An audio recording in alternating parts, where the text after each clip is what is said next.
Formed germinal layer is endoderm. उसके बाद जो सेल्स बीच में आते हैं वो मेसोडर्म, और जो रिमेनिंग सेल्स होते हैं एपीब्लास्ट के अंदर वो बनाते हैं एक्टोडर्म। तो तीनों जर्मिनल लेयर्स जो हैं that is formed from epiblast only. Epiblast is the source of all the three germinal layers.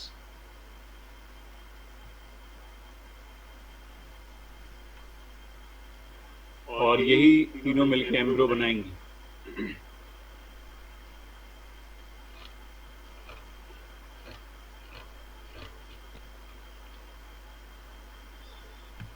यहाँ पे एक थोड़ा सा एडिशन किया है आज।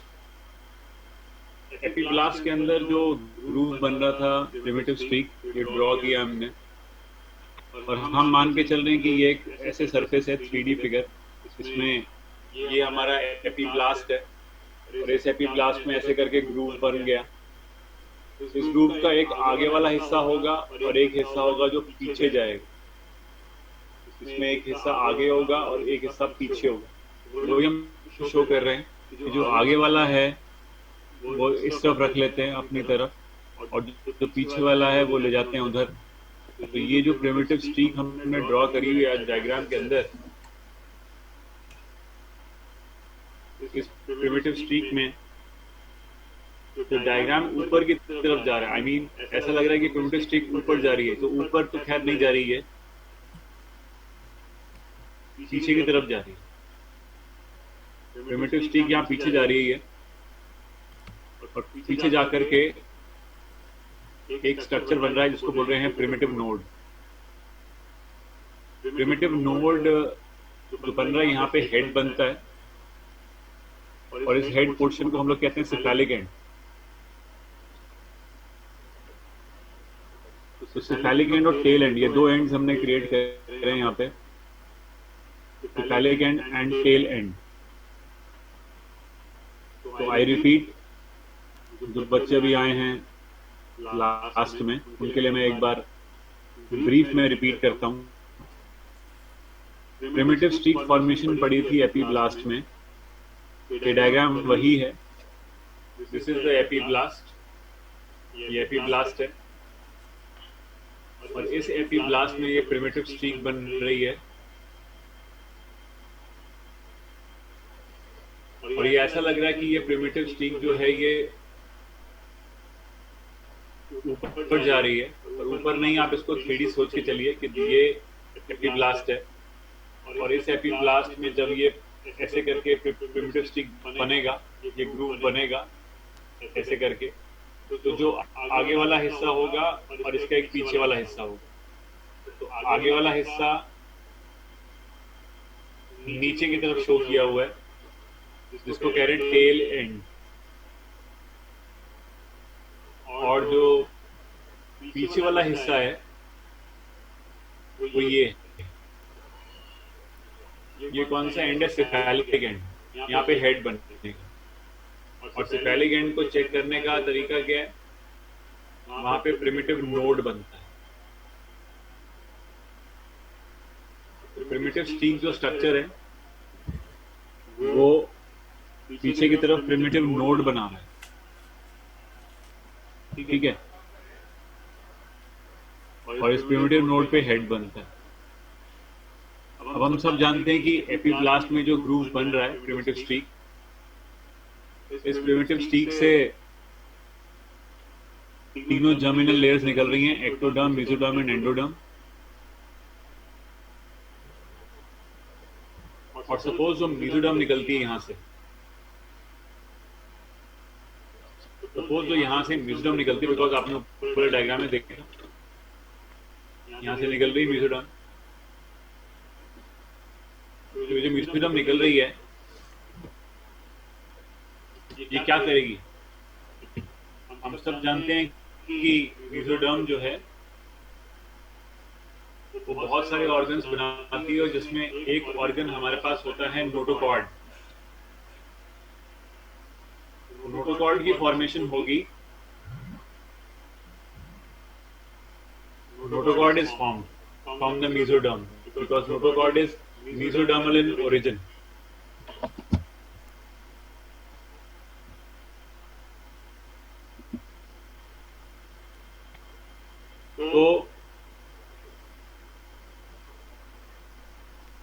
यहाँ से जो ये मेसोडर्म है ये नोटोकॉर्ड को बनाएगा,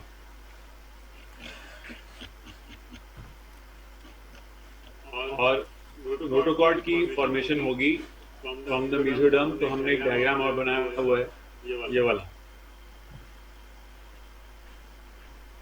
ये मेसोडर्म हो गई, नीचे एंडोडर्म हो गई,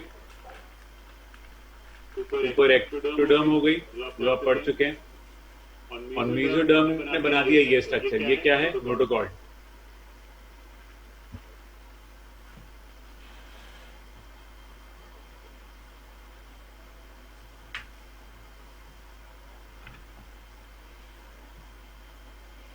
ठीक है, और नीचे योग सैक है डायग्राम के अकॉर्डिंग। ऊपर भी था सेम डायग्राम, योग सैक तो नीचे ही होगा। ये हाइपोब्लास्ट है, ये योग सैक है, ये पढ़ चुके हो आप पहले। तो नोटोकॉर्ड बन गई मेसोडर्म से। अब नोटोकॉर्ड क्या कर रही है? नोटोकॉर्ड एक प्रोसेस कर रही है। उस प्रोसेस को कहते हैं इंडक्शन।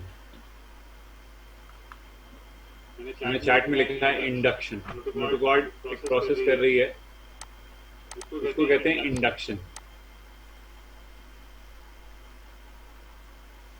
इंडक्शन क्या होता है? इंडक्शन एक प्रोसेस है जिससे दूसरा टिश्यू डेवलपमेंट के लिए स्टिम्युलेट होता है। आई रिपीट, इंडक्शन एक प्रोसेस है जिससे दूसरा टिश्यू, कोई भी दूसरा टिश्यू डेवलपमेंट के लिए स्टिम्युलेट होता है।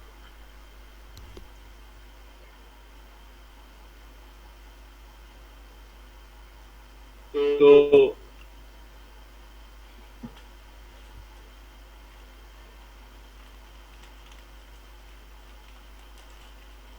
और अगर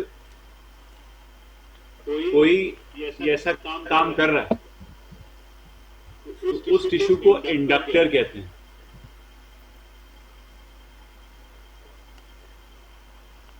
सॉरी, स्पेलिंग गलत।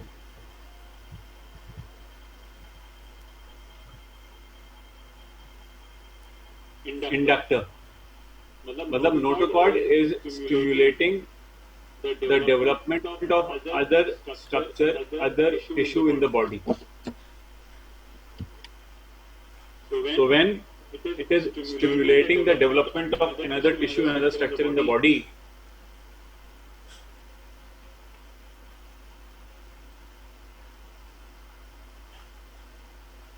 it is an inductor. So notochord is an inductor. It will stimulate the development of other tissue.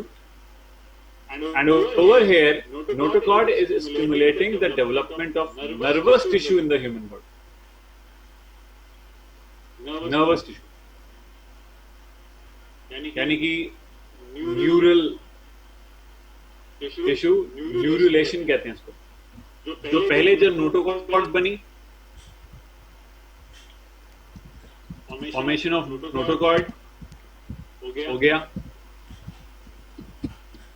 उसको बोलते हैं नोटोजेनेसिस।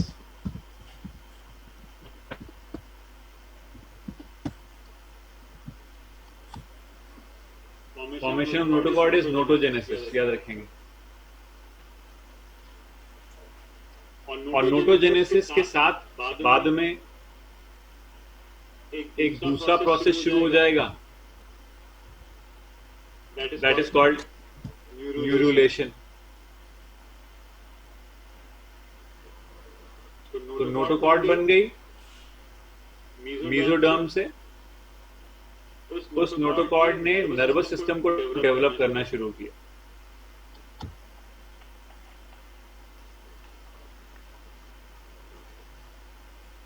इसे बोलते हैं न्यूरुलेशन। तो यही हुआ है।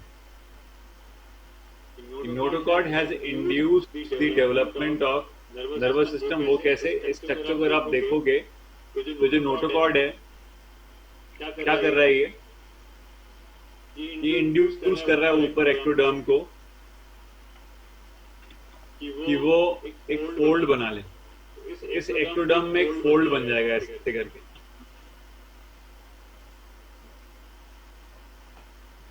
इसमें फोल्ड बन गया एक्टोडर्म में।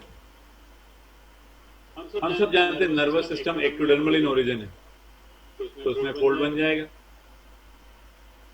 तो यहाँ पे फोल्ड बन गया इन दी एक्टोडर्म। ये नीचे नोटोकॉर्ड, ये है एंडोडर्म, यहाँ पे यॉर्क सैक होगा। लेबल नहीं किया, डायग्राम वही है वैसा ही है। तो एक न्यूरल फोल्ड बन गया और अब ये फोल्ड जो है यहाँ पे एक ट्यूब बना लेगा और ये ट्यूब फिर इस एक्टोडर्म से डिटैच हो जाएगी। इस डायग्राम देखो, ये एक्टोडर्म हो गई और यहाँ जो ये न्यूरल ट्यूब बनी ये इस एक्टोडर्म से डिटैच कर गई।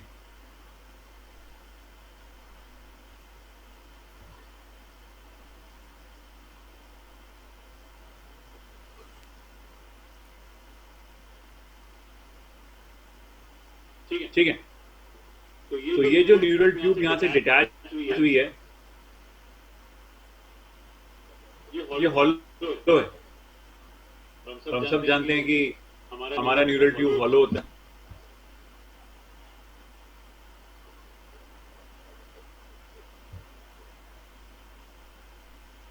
आगे की तरफ बनेगा ब्रेन, पीछे की तरफ बनेगा स्पाइनल कॉर्ड।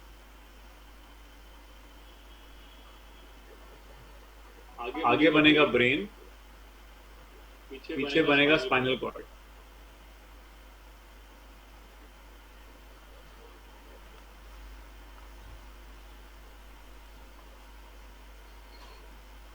ठीक है, तो ये एक्टोडर्म, ये न्यूरल ट्यूब, ये नीचे एंडोडर्म, यहाँ पे यॉर्क सैक है। ऐसी डायग्राम है। डेवलपमेंट हो रहा थोड़ा थोड़ा, तो मैंने चेंज किया हल्का सा। और इस एक्टोडर्म और इस न्यूरल ट्यूब के बीच में यहाँ पे ये कुछ सेल्स टूट गए। इन सेल्स को कहते हैं न्यूरल क्रेस्ट सेल्स।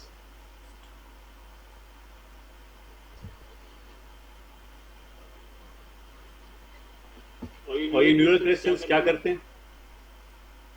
ये पैरासिम्पैथेटिक, मतलब ये गैंग्लियन बनाते हैं, sorry not parasympathetic, they form ganglions, जैसे कि आपका ये सिंपैथेटिक गैंग्लियन होता है या पोस्ट गैंग्लियोनिक न्यूरॉन्स होते हैं, वो बनाते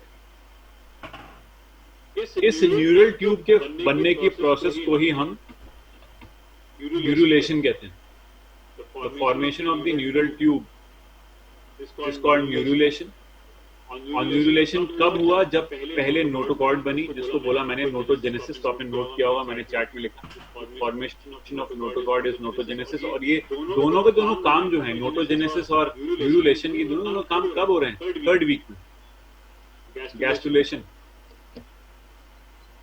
क्वेश्चन आता है कि गैस्ट्रुलेशन के शुरू होने का टाइम क्या है? तो गैस्ट्रुलेशन के शुरू होने का टाइम है ये, मतलब पॉइंट क्या? प्रिमिटिव स्टीक फॉर्मेशन। हमने लिखा है यहाँ पे, gastrulation begins with formation of primitive streak surface of epiblast.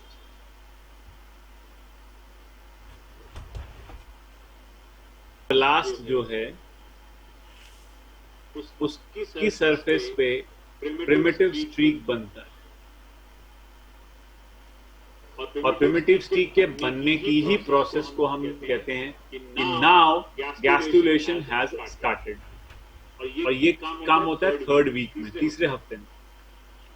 इसी वीक में नोटोकॉर्ड बनती है, इसी वीक में न्यूरुलेशन भी होता है। So it is a third week which is causing it, in which all is being caused. All this structure is happening, all this function is happening. Fourth week में, यानी कि चौथा हफ्ता है, तो पहले मंथ का जो फोर्थ वीक है, फिर वो ऑर्गन डेवलपमेंट शुरू हो जाता है, उसको बोलते हैं ऑर्गेनोजेनेसिस। और ये 8th वीक तक चलता है। From 4th to 8th week all the major organs are being developed, और इस प्रोसेस को बोलते हैं ऑर्गेनोजेनेसिस। तो अगर सीक्वेंस में आ जाए, सीक्वेंस पूछ ले आपसे कि what is the sequence of embryonic development, तो आप क्या करोगे?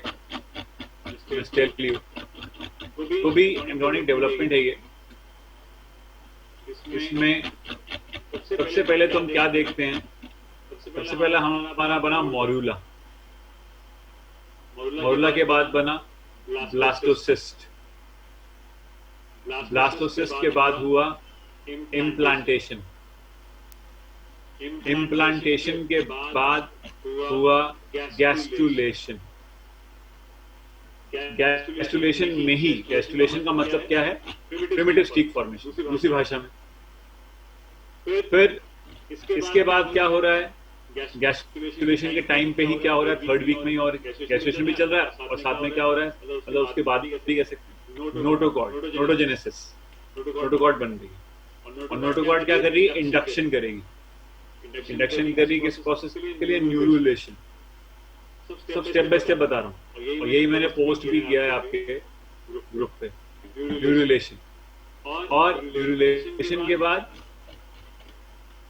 ऑर्गेनोजेनेसिस, अब तो ऑर्गन्स बनेंगे। थर्ड वीक के बाद फोर्थ वीक आ जाएगा, फोर्थ वीक से लेकर के 2 महीने तक, आई मीन 8th वीक तक ऑर्गन्स बनेंगे। फिलहाल अभी जो फोर्थ वीक में पहला जो ऑर्गन बनेगा, जो ब्लड को पंप करेगा, that is heart. Fourth week के एंड पे हार्ट इज फॉर्म। एनसीईआरटी भी लिखती है by the end of first month heart is form. तो यहीं पे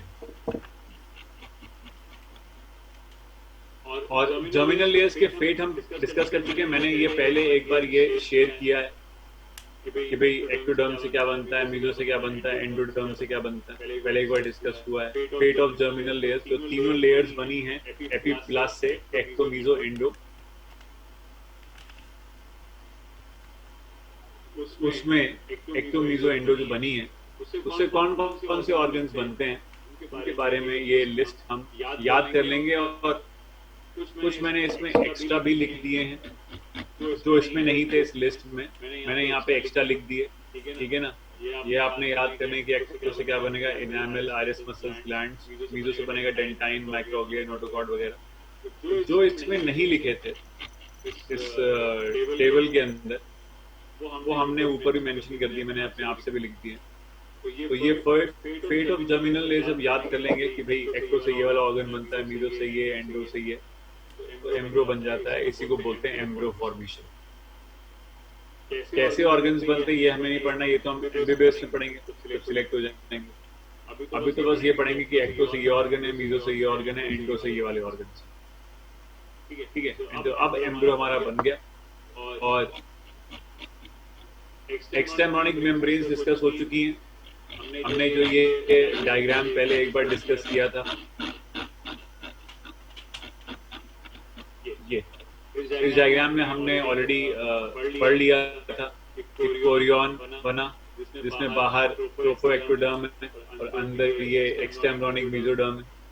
एम्नियन में बाहर एक्सटेम्ब्रियोनिक मेसोडर्म है, अंदर एम्नियोजेनिक सेल्स हैं या एम्नियोटिक एक्टोडर्म है। योग सैक में बाहर मेसोडर्म है, एक्सटेम्ब्रियोनिक मेसोडर्म, और अंदर ये एक्सटेम्ब्रियोनिक एंडोडर्म है जो हाइपोब्लास्ट का एक्सटेंशन है। तो ये हम पहले ही पढ़ चुके हैं। बस यहाँ पे हमने इसके फंक्शंस लिख लिए हैं कि भाई एम्नियन, कोरियन, एलेंटोइस के फंक्शन क्या होते हैं, वो मैं डिस्कस कर चुका हूँ। कि एम्नियन जो है वो एमनोटिक फ्लूइड कंटेन करता है, that is acting as a shock absorber and will prevent the dehydration of the embryo. Chorion will form placenta, foetal portion of placenta, वो कोरियन बनाता है। योग सैक हमने पढ़ा हुआ है कि in the early embryo yolk sac forms RBCs and primordial germ cells जो होते हैं हमारे गोनाड्स के अंदर जो रहते हैं, spermatogonia and oogonia, they are also form from yolk sac, जो हम डिस्कस कर चुके हैं पहले गैमेटोजेनेसिस में। एलेंटोइस एक मैंने पाउच और बनाया, यहाँ पे लिखा है, मैंने ऊपर वाले डायग्राम में एलेंटोइस नहीं है लेकिन मैंने यहाँ मेंशन किया है। मैं इतना बताना चाहता हूँ कि जो ये एलेंटोइस है ये एक पाउच की तरह निकलता है from yolk sac. Yolk sac से एक पाउच निकलता है, इसको कहते हैं एलेंटोइस, और इसका फंक्शन ह्यूमंस में कुछ नहीं होता। there is no function of allantois in humans.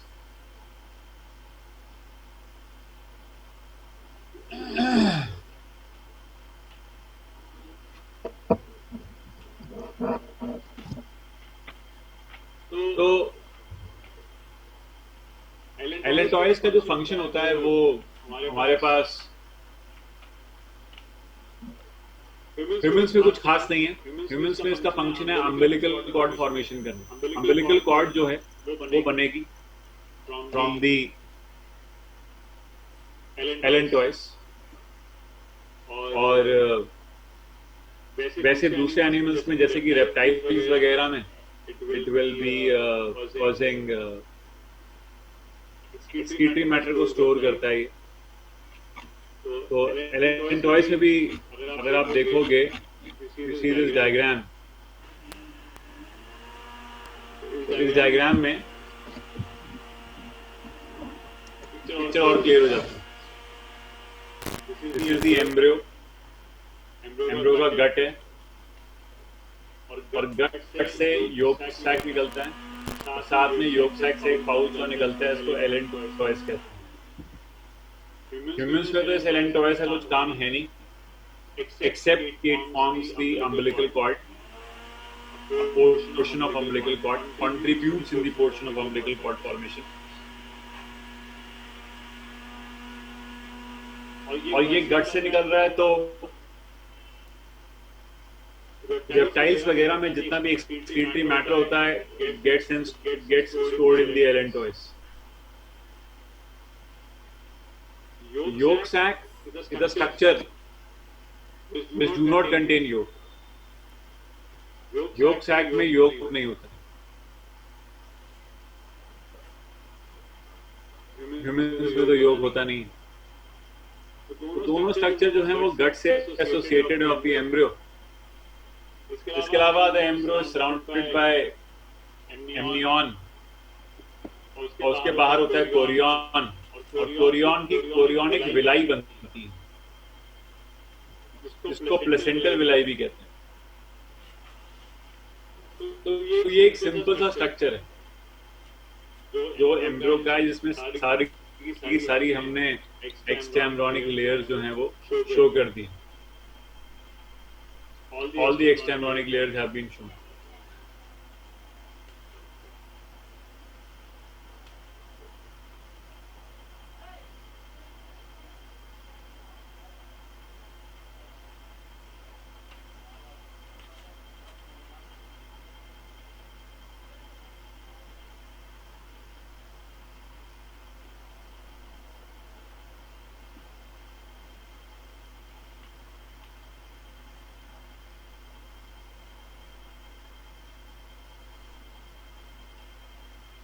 So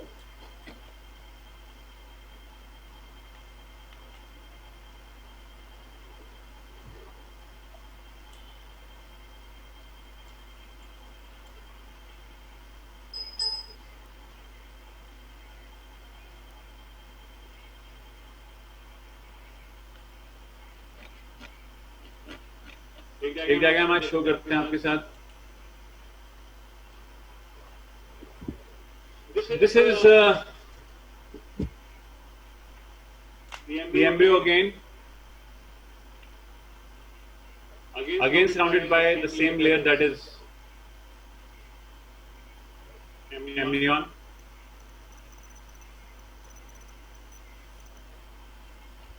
Amnion contains यहाँ पे amnion में amniotic fluid.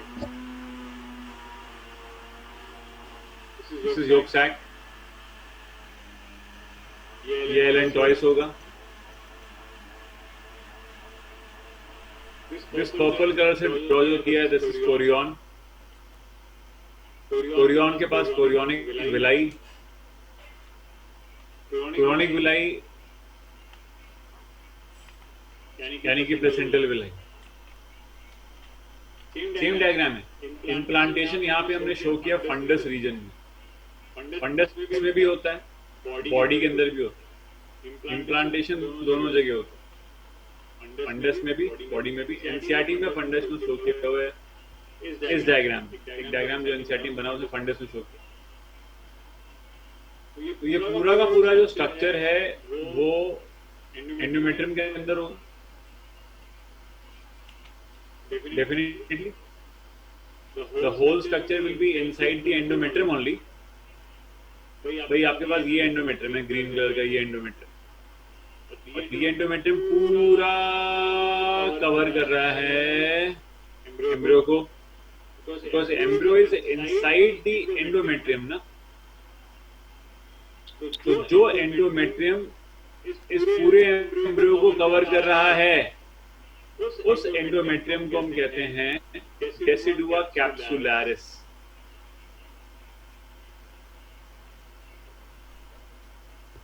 डेसिडुआ क्या है?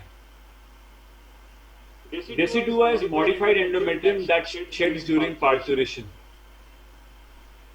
पार्चुरेशन के टाइम पे जो एंडोमेट्रियम शेड करेगा उसको डेसिडुआ कहते हैं। पार्चुरेशन के टाइम पे तो एंडोमेट्रियम शेड करेगा ही करेगा, तो करना भी चाहिए।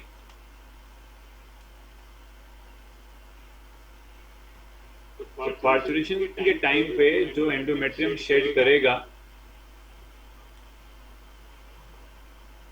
दैट इज कॉल्ड डेसिडुआ, और वो डेसिडुआ जो एम्ब्रियो को सराउंड कर रहा है उसको बोलते हैं डेसिडुआ कैप्सुलैरिस।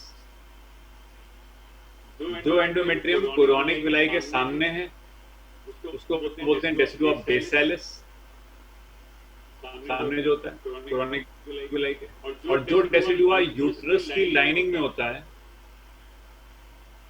पूरे यूट्रस की लाइनिंग में,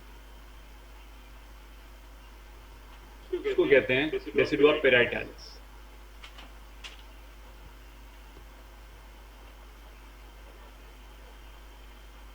ठीक है, ये सारा का सारा जो decidua that will shed during parturition, parietalis भी शेड कर जाएगा, बेसालिस भी शेड कर जाएगा,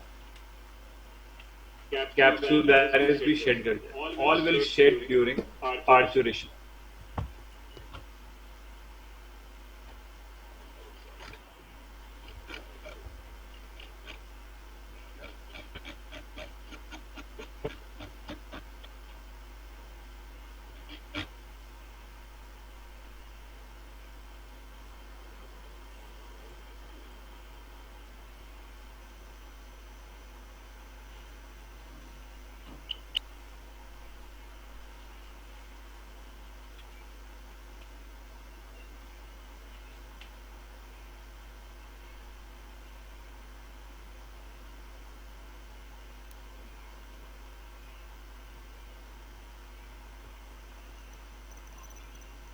Now the next portion is placenta.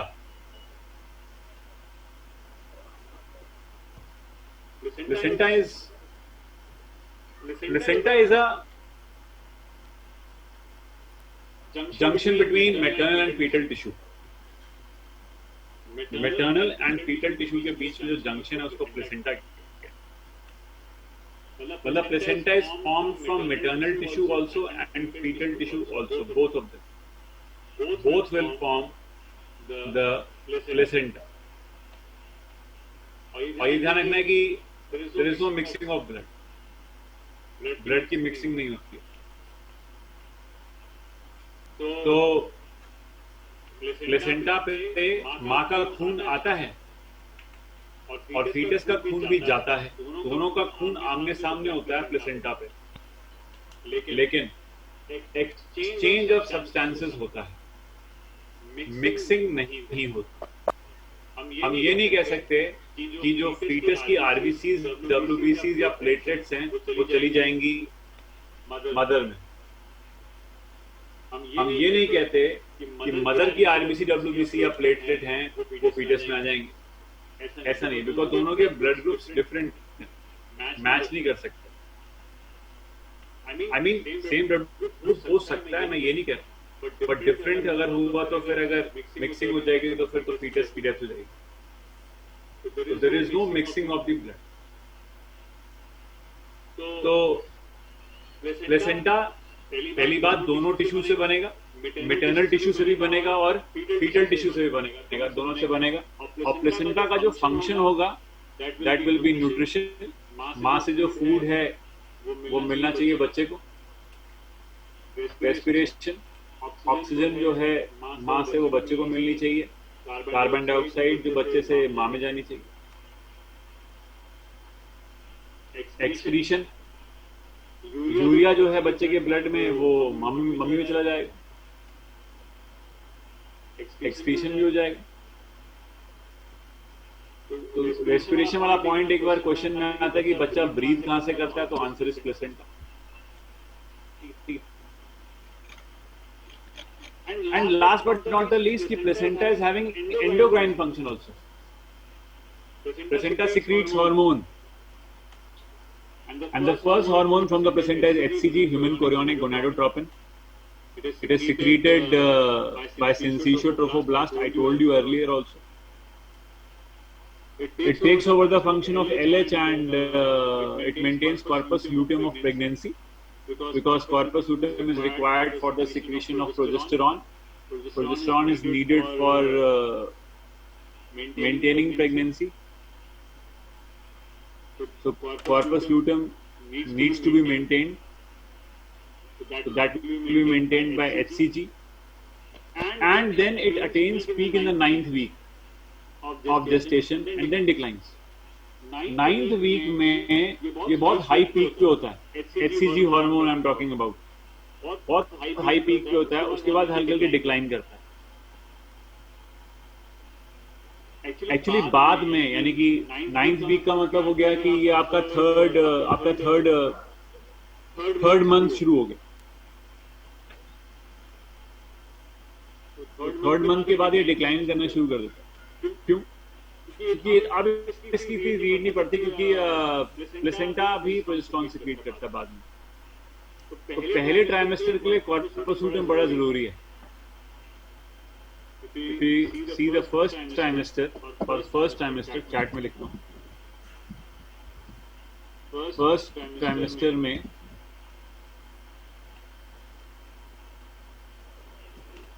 source of progesterone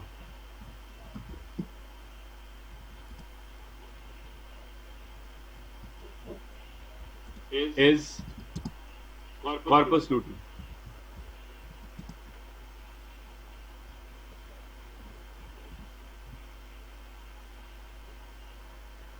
corpus luteum first trimester में सोर्स है प्रोजेस्टेरोन के लिए, लेकिन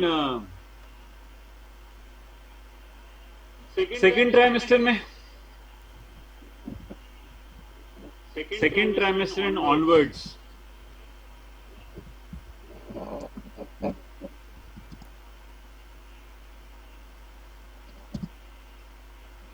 placenta secretes sufficient progesterone.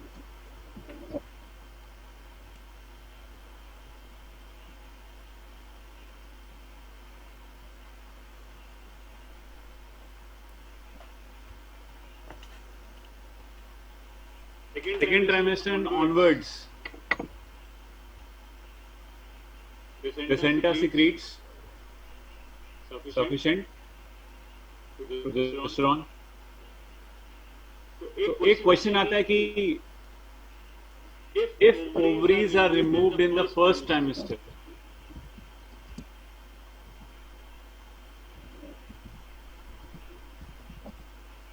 if ovaries removed in first trimester,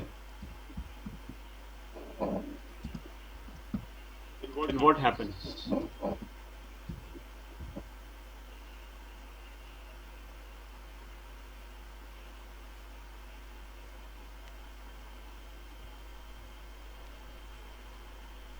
ये फर्स्ट ट्राइमेस्टर में तो ovaries are the source of progesterone. अगर ovary remove कर देंगे तो प्रोजेस्टेरोन का सोर्स खत्म हो जाएगा।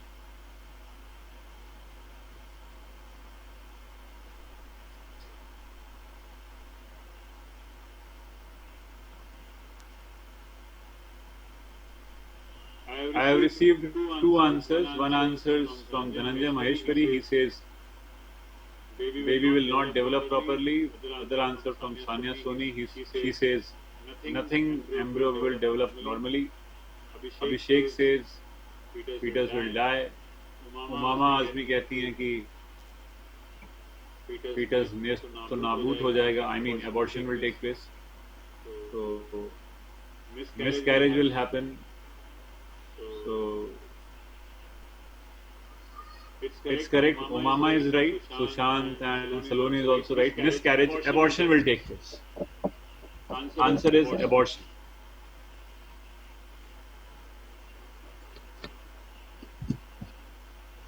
Abortion will take place या miscarriage कह सकते हो. छोड़ दो. Abortion ठीक. अगर क्वेश्चन आता है कि बिकॉज ये इसलिए हुआ क्योंकि प्रोजेस्टेरॉन का सोर्स कौन है, कॉर्पस ल्यूटियम फर्स्ट ट्राइमेस्टर में आपने वो रिमूव कर दिया इसलिए ऐसा हुआ. If ovaries are removed in second trimester, की क्वेश्चन लिख भी लेना साथ साथ में, मैं लिखवाऊंगा नहीं बात. If ovaries are removed in second trimester,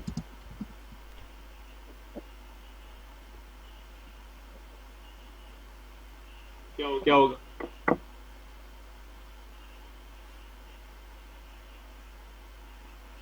इस केस में हमारी उमामा आजमिया बिल्कुल एंथुसियाज्म में बैठी हुई हैं और बहुत अच्छे आंसर्स कर रही हैं. Really appreciate the enthusiasm.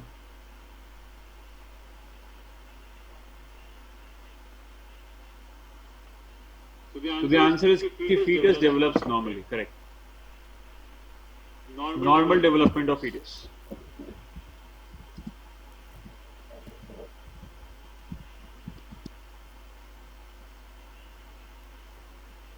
Nothing will happen because now the source of progesterone is placenta now, so nothing will happen.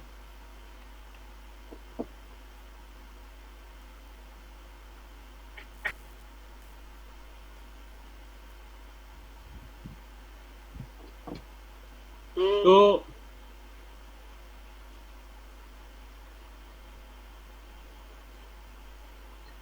इसके अलावा HCS, human chorionic somatomammotropin, the other name is human placental lactogen. This is the hormone. और ये जो है further mammary glands के development के लिए responsible होता है. इसका नाम ही है सोमैटोमैमोट्रोपिन या प्लेसेंटल लैक्टोजन बोल रहे हैं. तो लैक्टोजेनिक प्रॉपर्टीज भी हैं इसके पास, मिल्क सिंथेसिस में हेल्प करता है. कोरियोनिक थायरोट्रोपिन, कोरियोनिक वर्ड इसलिए लिख रहे हैं बिकॉज ये ट्रोफोब्लास्ट रिलीज कर रहे हैं. कोरियोनिक मतलब कोरियन, तो अपने आप से ये एक बट ऑब्वियस सी बात है कि these hormones are secreted during pregnancy only. तो कोरियोनिक थायरोट्रोपिन TSH. थोड़ा तुमने आज बहुत दिनों बाद मुखड़ा दिखाया आपने, लग रहा है डेटा तुम्हारा खत्म हो जाता है. ज्यादा चैटिंग मत किया करो, डेटा बचा के रखो. तो कोरियोनिक थायरोट्रोपिन जो है ये थायरोट्रोपिन मतलब TSH, thyroid stimulating hormone, TSH.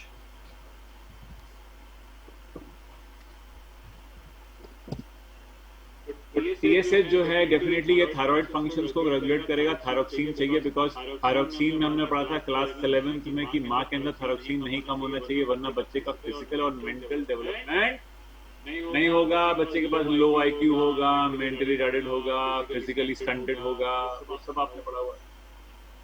Chorionic corticotropin जो है वो कॉर्टिसोल को इंक्रीज करता है शरीर के अंदर, और कॉर्टिसोल चाहिए माँ को क्योंकि माँ में ग्लूकोज प्रोडक्शन अच्छा होना चाहिए, RBCs भी अच्छी होनी चाहिए. कॉर्टिसोल के फंक्शन में सब लिखवाए थे क्लास 11. कॉर्टिसोल, थायरोक्सिन, प्रोजेस्टेरॉन, ये हार्मोन्स जो हैं वो बहुत HCG, ये सब हाई लेवल बढ़ रहा है इनका बॉडी के अंदर क्योंकि प्रेगनेंसी चल रही है. नॉर्मल लेवल से ये काफी ज्यादा है इस समय to maintain pregnancy. Estrogen, progesterone जैसे हमने देखा कि they are also there. Estrogen, progesterone है, ठीक है. रिलैक्सन ये हम पहले पढ़ चुके हैं, रिलैक्सन.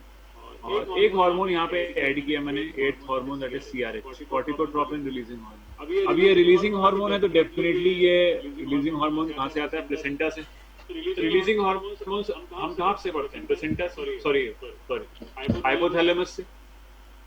हाइपोथैलेमस के रिलीजिंग हार्मोन्स पढ़े आपने? Growth hormone releasing hormone, thyrotropin releasing hormone, corticotropin releasing hormone. जितने भी RH और IH होते हैं ये कहां से आते हैं? हाइपोथैलेमस से। इफ यू रिमेंबर दैट, मैंने लिखवाया होगा आपको 11। तो कॉर्टिकोट्रोपिन रिलीजिंग हार्मोन हाइपोथैलेमस से आता है, लेकिन यहाँ प्रेगनेंसी में प्लेसेंटा से भी आ रहा है, प्लेसेंटा से भी आ रहा है। और ऐसा मानते हैं कि इस हार्मोन का जो लेवल है वो डिसाइड करता है कि बर्थ कब होगी। ऐसा मानते हैं कि ये जन्म की घड़ी को निर्धारित करता है। जो जन्म की घड़ी है, द क्लॉक ऑफ बर्थ, उसको ये निर्धारित करता है पल। तो उस पल को निर्धारित करता है कि जब जन्म होगा। So again the Pall effect, you know. Our class has got an effect called Pall effect. You have learned several defects, not defects, effects. Haldane effect, Bohr effect, ठीक है ना? We have got Pall effect. So in this, don't mind Pall, just kidding. तो क्या होता है कि हमारे पास ये जो जन्म की घड़ी है वो निर्धारित किससे हो रही है? CRH से हो रही है, कॉर्टिकोट्रोपिन रिलीजिंग हार्मोन। तो कैसे कर रहा है ये? ऐसा मानते हैं कि ये हार्मोन का लेवल जब bye the end of pregnancy बढ़ जाता है,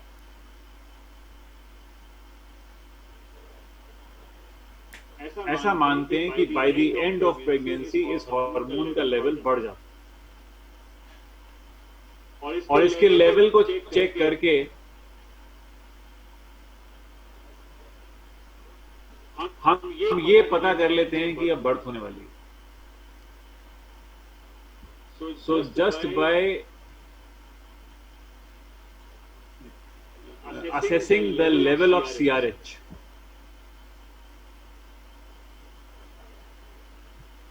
we can know about the time of birth. अगर ये हार्मोन कम लेवल में है, by the end of pregnancy if this hormone is less, then we can predict कि yes, लग रहा है अभी बर्थ नहीं होगी, ड्यू डेट के बाद में हो सकती है। अगर ये हार्मोन का लेवल अर्ली प्रेगनेंसी में बहुत ज्यादा है तो हम ये मान लेते हैं कि प्रीमेच्योर बर्थ हो जाएगी। तो जब भी इस हार्मोन का लेवल ज्यादा होगा, that will be the time of birth. अगर अर्ली प्रेगनेंसी में ज्यादा हो गया तो प्रीमेच्योर बर्थ के चांसेस हैं। अगर एंड ऑफ प्रेगनेंसी में कम रह गया तो शायद लेट हो बर्थ, ड्यू डेट के बाद। दिस इज जस्ट अ मतलब वी जस्ट प्रेडिक्टेड। बाकी placenta, we all know that we studying placenta. तो हम जानते हैं कि प्लेसेंटा से एंटीबॉडीज क्रॉस कर सकती है। Do you remember any case of crossing antibodies from placenta?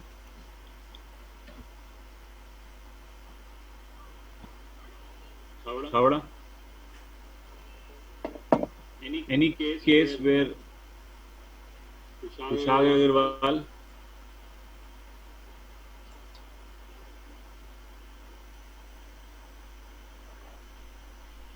antibodies can cross placenta? Erythroblastosis fetalis,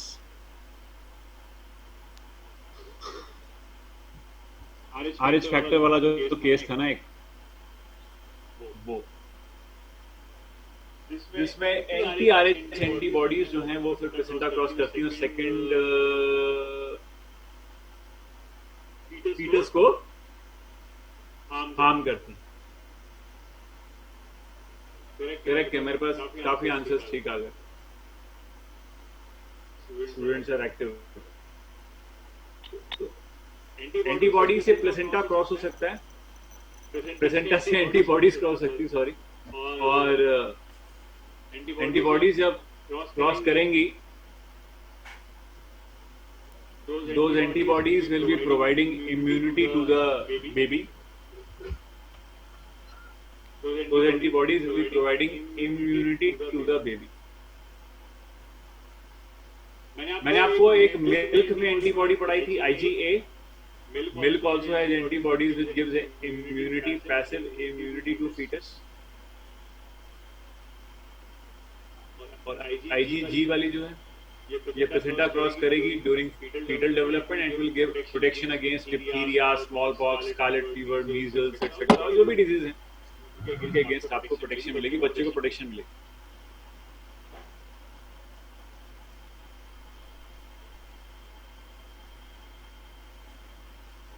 umbilical cord, हमने जो डायग्राम अभी देखा, जो बनाया था मैंने अभी, एम्ब्रियो की आवाज अम्बिलिकल कॉर्ड थी. Umbilical cord is a cord which connects the fetus to placenta. Umbilical cord is made up of Wharton's jelly. 11 में पढ़ा था हमने Wharton's jelly, mucopolysaccharides with collagen and scattered fibroblast, if you remember. Umbilical cord के अंदर 2 umbilical artery होती है, एक umbilical vein होती है. आर्टरी ब्लड को लेके जा रही है प्लेसेंटा पे, वहां से फूड लिया, ऑक्सीजन ली और वेन से वापस आ गई. तो अम्बिलिकल वेन में ब्लड कैसा हुआ? ऑक्सीजनेटेड. वेन वापस आएगी प्लेसेंटा से, तो उसमें ब्लड कैसा हुआ? ऑक्सीजनेटेड. तो अम्बिलिकल वेन एक एक्सेप्शन हो गया, जैसे pulmonary vein is exception. Pulmonary vein is having oxygenated blood, ऐसी umbilical vein is having oxygenated blood. और बाकी अम्बिलिकल कॉर्ड के अंदर अम्बिलिकल आर्टरी, अम्बिलिकल वेन दोनों फीटस का ही है. तो इसका मतलब अम्बिलिकल कॉर्ड के अंदर 100% किसका ब्लड है? फीटस का, माँ का ब्लड नहीं है. मैंने बताया अभी कि mother's blood can not mix with fetal blood. Only the substances, things can be exchange, but there is no mixing. 100% fetal blood is there in the umbilical cord. Okay, this is you have to remember about umbilical cord. And as we know that if placenta was permissible for several substances like carbohydrates, proteins, gases and all, everything, antibodies. Placenta is also permeable for any harmful substance if the mother consumes. अगर mother alcohol पीती है, smoking करती है या कोई drug खाती है, तो वो चीज भी प्लेसेंटा से क्रॉस करेगी और बच्चे में चली जाएगी और फिर उसके नॉर्मल डेवलपमेंट को हैम्पर करेगी, उसके ऑर्गन्स के डेवलप नहीं होने देगी. इसको कहते हैं टेराटोजेनी, और इन एजेंट्स को बोलते हैं teratogens. Teratogens can be alcohol, drugs, nicotine, any pathogen, HIV, herpes virus, measles virus, bacteria, syphilis bacteria, कुछ भी हो सकता है. मतलब pathogen, drugs, alcohol, anything can be there. They can easily cross placenta, enter fetus, and disturb the development. And if the development is disturbed, अगर development disturb हो गया, तो क्या होगा? बेबी डेवलप नहीं करेगा, बेबी के ऑर्गन सही से बन नहीं पाएंगे. बेबी तो बन रहा है पर उसके कुछ ऑर्गन नहीं बन पाए. जैसे मान लो उसका कान नहीं बन पाया, छोटा सा रह गया. मान लो उसके हाथ पैर नहीं बने, छोटे छोटे रह गए. फ्लिपर लाइक जैसे वेल के फ्लिपर होते हैं वैसे हाथ पैर हो गए. बेबी बॉर्न हुआ, उसके हाथ पैर नहीं है, फ्लिपर है, ऐसे हिल रहे हैं, पानी में छोड़ दो तैरेगा. Thank you mummy, I am naturally I know swimming. तो I mean to say that these substances can cause hampering in the development. So these agents are called teratogens. और इस phenomena को बोलते हैं teratogeny. Okay. And when it could affect more. इसका effect ज़्यादा कब हो सकता है? When it could affect more.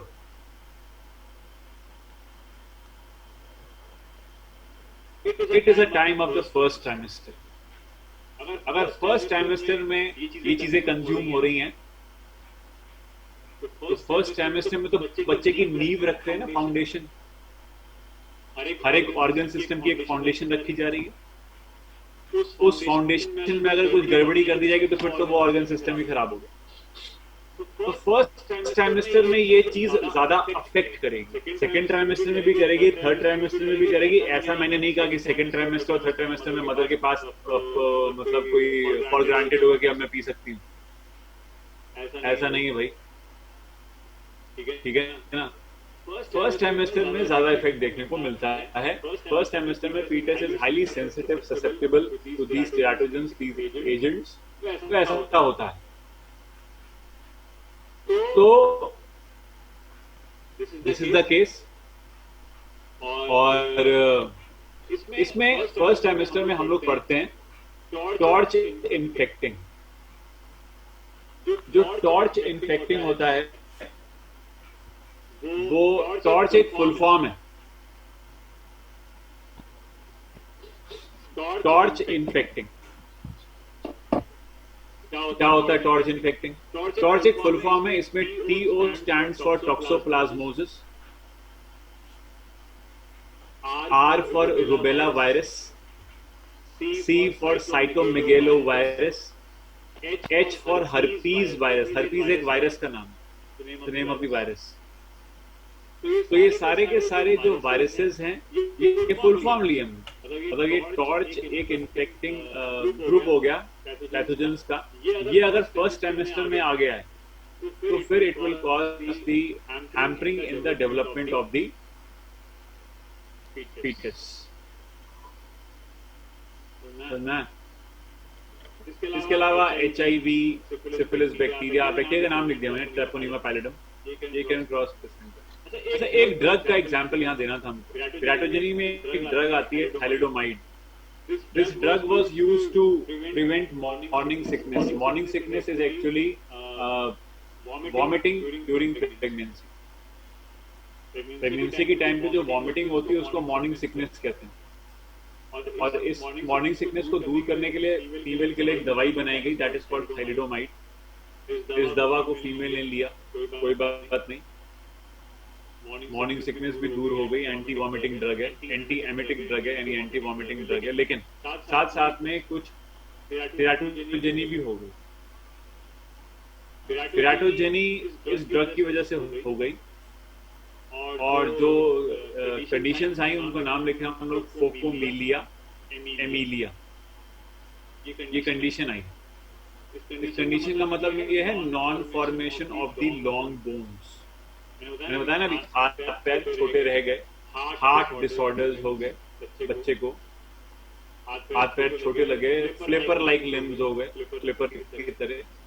और एमीलिया का मतलब है कि ये हो सकता है हाथ पैर हो ही ना, तो लिम्स नहीं बन पाए बच्चे के। This is the effect of this drug thalidomide, जो फिर बैन कर दी हमने। अब थैलिडोमाइड नहीं यूज होती, it is causes teratogeny actually, so this drug was banned. Gestation is a time from the day of fertilization to birth. Fertilization से लेकर के जन्म तक के बीच का जो टाइम गैप होता है, टाइम पीरियड होता है, उसको हम लोग गेस्टेशन कहते हैं। तो टाइम कितना लिया गया हमने? अगर from the day of fertilization देखेंगे तो इट इज 266 डेज, जिसको हम 38 वीक्स कहते हैं। फर्टिलाइजेशन से बर्थ तक ये टाइम लगता है, टाइम रहता है 266 डेज। और अगर हम मानते हैं कि 14th डे पे ओव्यूलेशन हुआ है, अगर उस महीने के 14th डे पे ओव्यूलेशन हुआ है तो हमारे पास मेंस्ट्रुएशन का डे अगर हम देखें तो that will be the first day of that month. तो फिर 266 में आप 14 प्लस कर दो अगर उस महीने के मेंस्ट्रुएशन पे जाना है। मेंस्ट्रुएशन कब शुरू हुई? अगर उस डे पे जाना है तो 14 अगर हम 266 में प्लस करेंगे तो दैट बिकम्स 280 डेज, 280 दिन या 40 हफ्ते कह सकते हो, 40 वीक्स। तो आई मीन टू से कि 266 days from the day of fertilization, और 14 प्लस करोगे उसके अंदर तो 280 days from the last menstruation. उस महीने की जो मेंस्ट्रुएशन होगी वो फर्स्ट को शुरू होगी उस महीने में, तो 14 प्लस कर देंगे। ये तब है जब हमने 14th डे पे ओवुलेशन माना है और उसी डे पे फर्टिलाइजेशन भी मान लिया, तो फिर उस महीने का 14 प्लस करोगे तो वो मेंस्ट्रुएशन का दिन आ जाएगा उसका। तो 40 weeks from last menstruation, that is LMP कहते हैं उसको, last menstruation phase, LMP।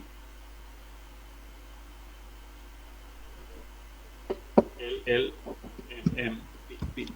Last menstrual phase से अगर देखेंगे तो इट विल बी 280 डेज।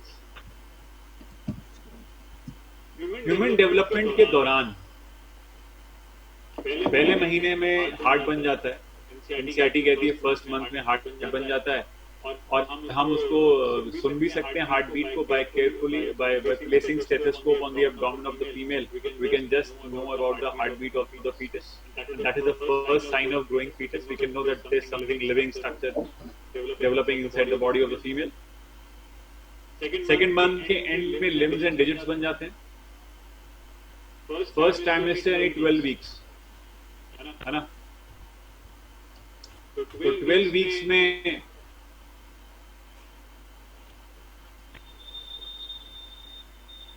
हमारे पास मेजर ऑर्गन सिस्टम्स बन जाते हैं,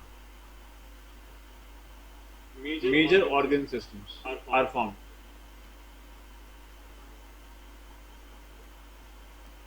ठीक है,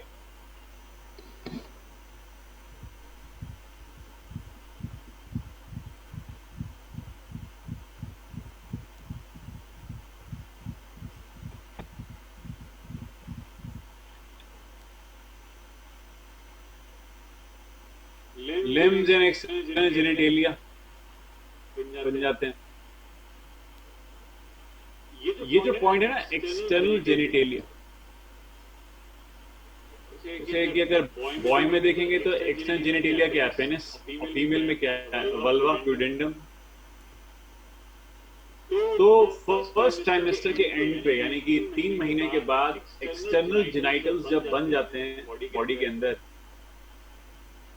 तो अल्ट्रासाउंड से उसको चेक कर सकते हैं, तो पता लगा सकते हैं कि पेनिस है या vulva, and doctor can know the sex of the baby also.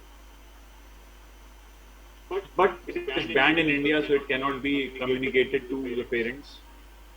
But yet, definitely doctor knows, because ultrasound में the external genitalia is easily visible by the end of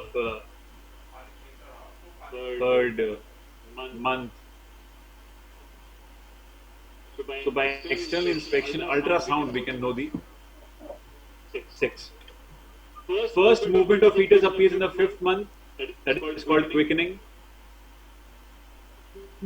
दांत मारता है बच्चा 5वें महीने में, हेड के ऊपर हेयर्स भी आ जाते हैं, and movement of fetus is called quickening. Second trimester के एंड पे 24 वीक्स पे eyelashes are formed, eyelids are formed, eyelids separate, all things happen. Chromosome से भी पता लगा सकते हैं, पर अल्ट्रासाउंड की बात कर रहे हैं, अल्ट्रासाउंड से कैसे पता चलेगा वो बताया।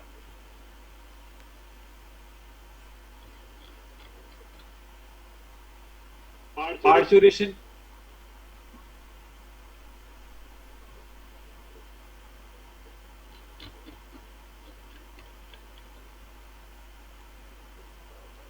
Parturition is a complex mechanism. In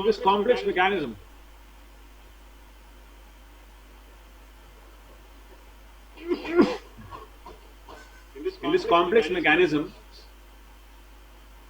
hormones are being released. Nervous system is highly active.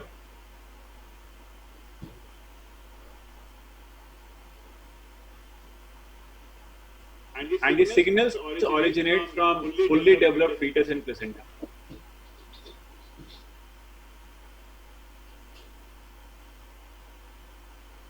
Now, what does it mean?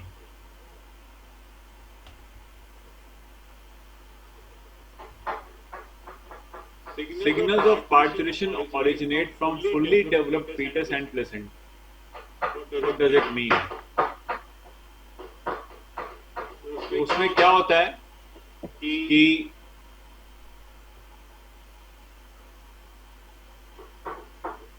जो फीटस है वो फुली फॉर्म हो गया और वो क्या कर रहा है, वो पुश कर रहा है यूट्रस को. Fetus has acquired all the uterus now, fully developed, 9 months हो गए और अब वो उसमें फिट नहीं आ पा रहा, तो वो उसको पुश करेगा थोड़ा सा. लात तो वो पहले भी मार रहा था, लेकिन अब जरा और तरीके की स्ट्रेचिंग है, क्योंकि वो बन चुका है बहुत पूरा बड़ा हो चुका है. अब वो क्या कर रहा है, पुश कर रहा है जब यूट्रस को. तो यूट्रस भी मसल ही तो है, वो जब एक्सपैंड होगी तो फिर रिकॉइल भी करेगी. Muscle will also contract. इस कॉन्ट्रैक्शन को, माइल्ड यूट्राइन कॉन्ट्रैक्शंस को फीटल इजेक्शन रिफ्लेक्स कहते हैं. When the fetus is fully formed, it will pressurize the uterine muscles. Uterine muscles, in response to that, will contract, not strongly but mildly, not strong contractions, because they're just recoiling. So such recoil, such contractions are called mild uterine contractions, and it is called fetal ejection reflex. इससे क्या होगा? इससे ये होगा कि जो muscles में receptors होते हैं वो स्टिमुलेट करेंगे जब कॉन्ट्रैक्शन होगा, और यहां से इंपल्स भागेगी, sensory impulses, to pituitary, hypothalamus, brain, और फिर मेटर्नल पिट्यूटरी, मां की पिट्यूटरी जो है वो रिलीज करेगी हार्मोन. कौन सा? Oxytocin. Oxytocin will come in blood, blood से होता हुआ यूट्रस में आएगा और यूट्राइन मसल्स को कॉन्ट्रैक्ट करेगा, बिकॉज उसका तो काम ही यही है, contraction of the uterine smooth muscles करता है. I mean contraction of the smooth muscles करता है, तो यूट्रस की ऊंचाई कहीं की भी. तो अब जब कॉन्ट्रैक्शन होगा यूट्राइन स्मूथ मसल्स का, तो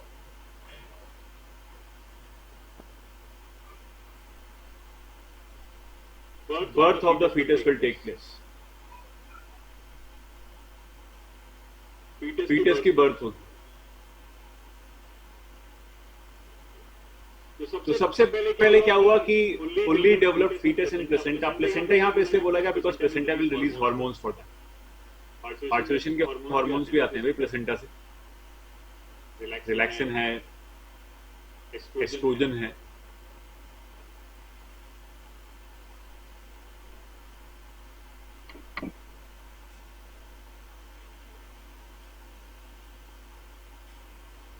तो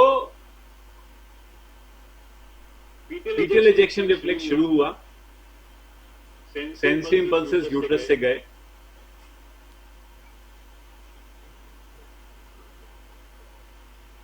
पिट्यूटरी के पास. पिट्यूटरी ने रिलीज किया ऑक्सीटोसिन. ऑक्सीटोसिन आया, यूट्राइन मसल्स पे कॉन्ट्रैक्शन किया, और इन कॉन्ट्रैक्शंस की वजह से अब सेंसरी इंपल्सेस और तेजी से गए पिट्यूटरी के पास. तो पिट्यूटरी ने और ज्यादा ऑक्सीटोसिन रिलीज कर दिया.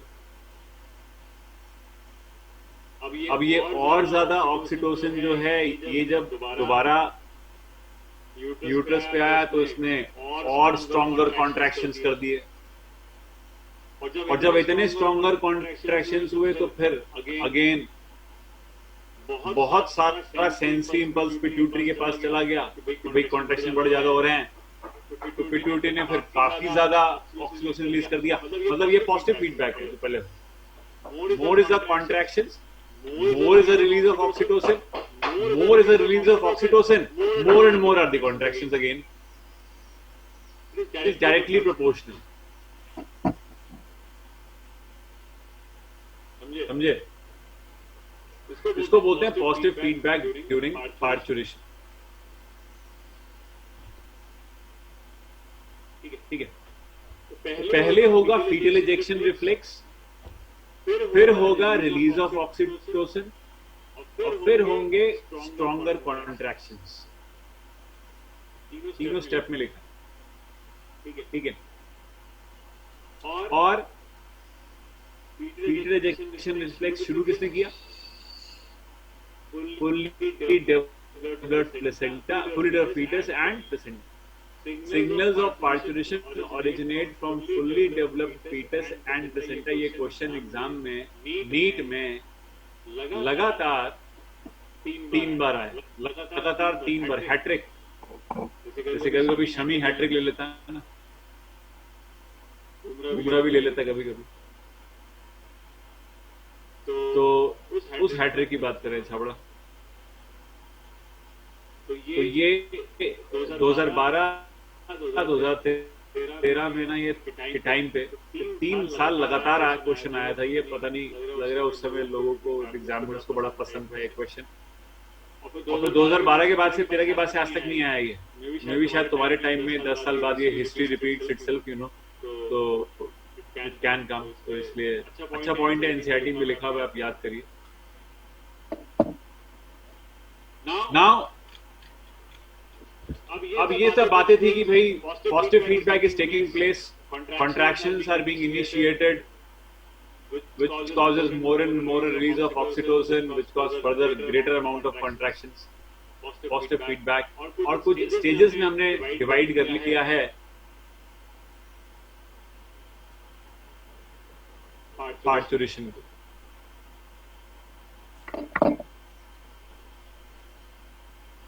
जैसे कि डायलेशन स्टेज।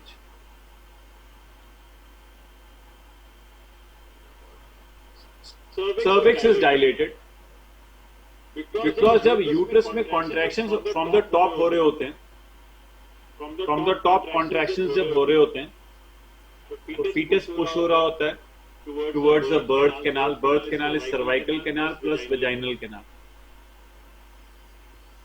और उसका हेड जो होता है वो फिर आ जाता है टुवर्ड्स सर्वाइकल कैनाल, और सर्विक्स में फिर हेड पुश करता है बेबी को, तो सर्विक्स डायलेट करती है। फिर 2 बातें, यूट्रस टॉप से कॉन्ट्रैक्ट कर रही है, आई मीन कॉन्ट्रैक्शंस चल रहे हैं, और आगे सर्विक्स में डायलेशंस चल रहे हैं। तो cervix will dilate, uterus will contract, I mean the body portion will contract. And when there is complete dilation of the cervix, then only the fetus will move out. So this complete dilation of the cervix requires 6 to 12 hours. 6 से 12 घंटे लग जाएंगे भैया इसमें। It's not an easy task. 6 to 12 hours take place for the complete dilation of the cervix. The head moves out first. And the dilation can only happen when the contraction part increases. I mean, initially the contractions are very slow, about 1 contraction in half an hour. But later on, due to positive feedback and more release of oxytocin, the contractions increase and they number 1 to 3 in a minute. तो पहले आधे घंटे में एक ही contraction हो रहा था, अब 1 मिनट में 1 से लेके 3 कॉन्ट्रैक्शंस हो रहे हैं। और इसी कॉन्ट्रैक्शन की वजह से और इसी पुशिंग की वजह से towards the head of the when it pushes against the cervix, amnion फट जाती है। amnion ruptures and amniotic fluid starts moving out.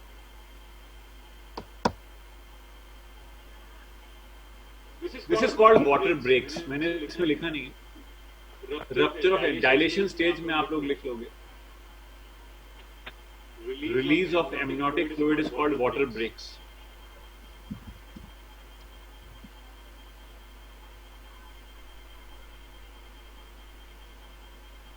Water breaks.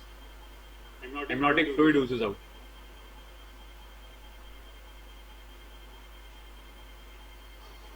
Expulsion stage, head of fetus comes out first. This takes about 10 minutes to several hours. I mean, 1 घंटा भी लग सकता है, 2 घंटे भी लग सकते हैं, 3 घंटे भी. Expulsion stage. या तो एकदम से fetus बाहर आएगा, टाइम लगेगा.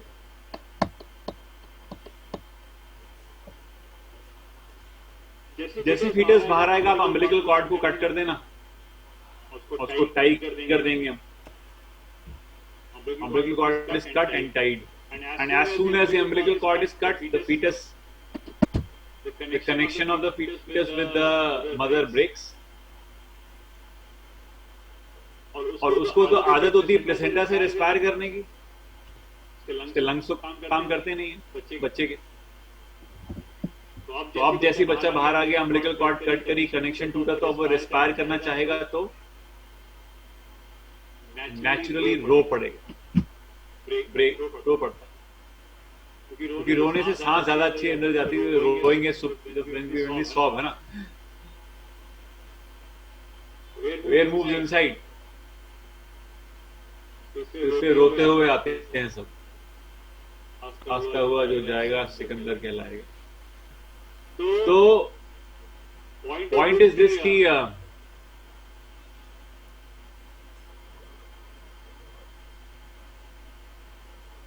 infant's lungs will now start working. The first breath is via crying. पहली सांस तुमने रोते हुए ली. हंस नहीं रहे थे तुम, रो रहे. ठीक है, इसलिए रोए थे ताकि आगे हंसते रहो, मुस्कुराते रहो. After contractions, water breaks after contractions.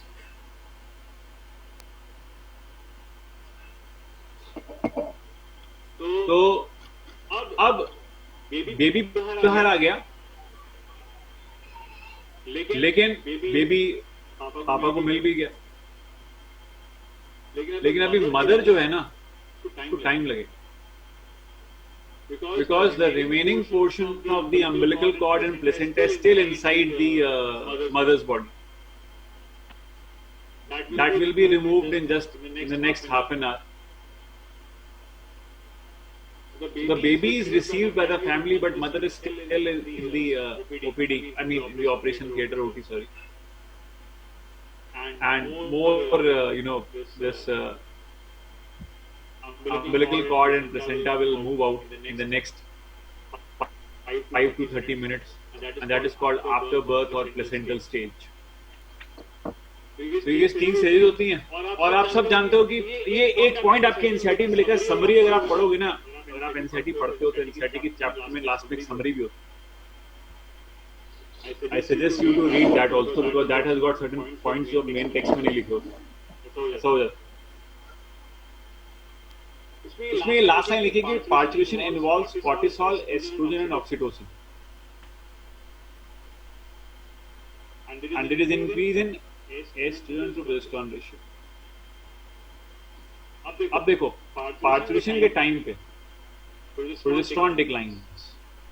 Okay, चलो मैं तो थोड़ा सा मेंशन करता हूँ चैट में कि at the time of parturition what we study that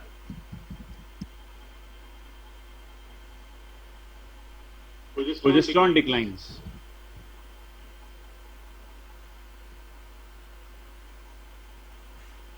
Because now we don't need pregnancy, we need birth.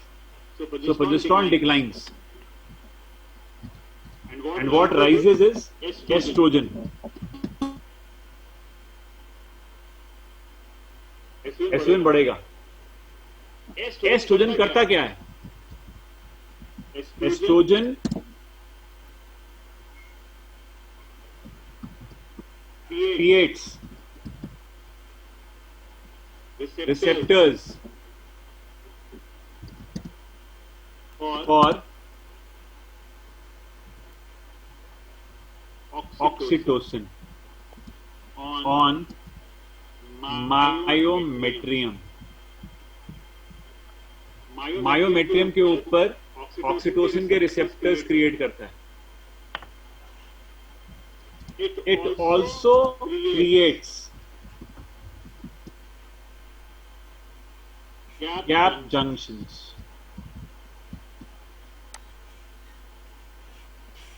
in smooth muscle cells of myometrium.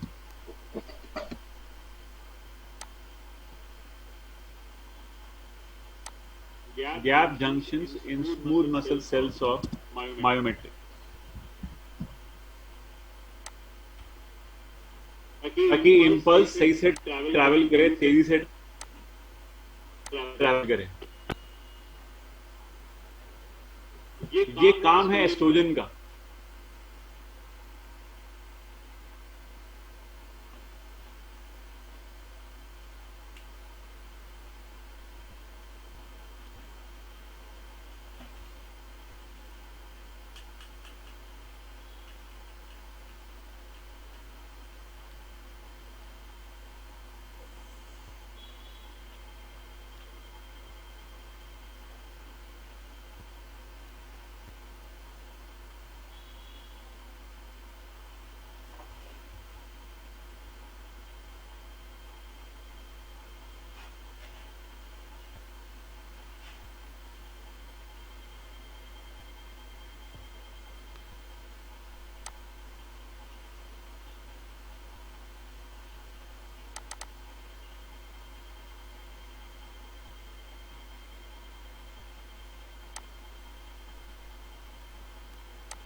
So there was a bit disturbance.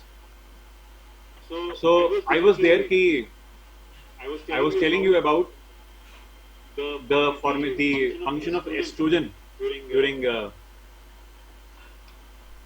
parturition.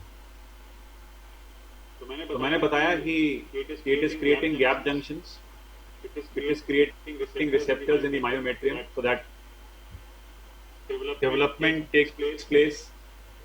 Development नहीं, birth takes place.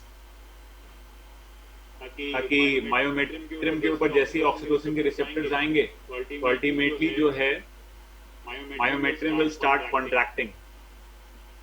Myometrium को oxytocin के लिए sensitive बनाना है ताकि oxytocin आकर के अपना काम कर पाए. ऑक्सीटोसिन के लिए ग्राउंड क्रिएट करना है, बैटल फील्ड क्रिएट करनी है. तो ग्राउंड कौन क्रिएट करेगा? एस्ट्रोजन.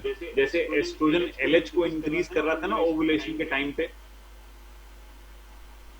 उस तरीके से एस्ट्रोजन यहाँ पे रिसेप्टर्स क्रिएट कर रहा है ऑक्सीटोसिन के लिए.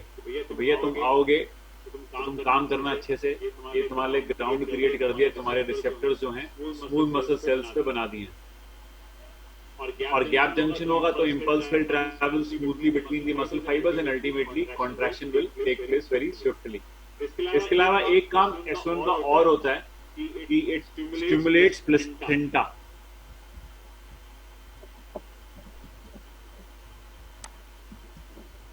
Stimulates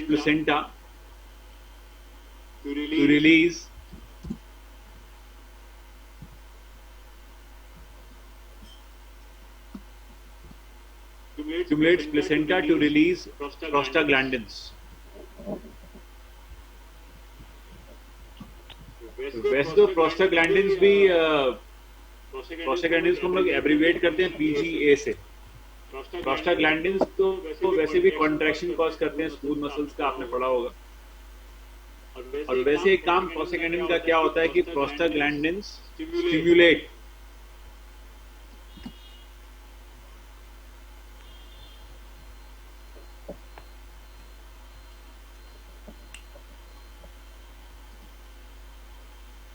certain enzymes production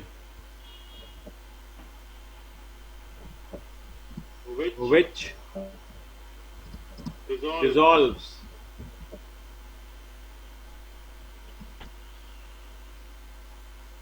prostaglandins stimulate certain enzymes production which dissolves cervical plug.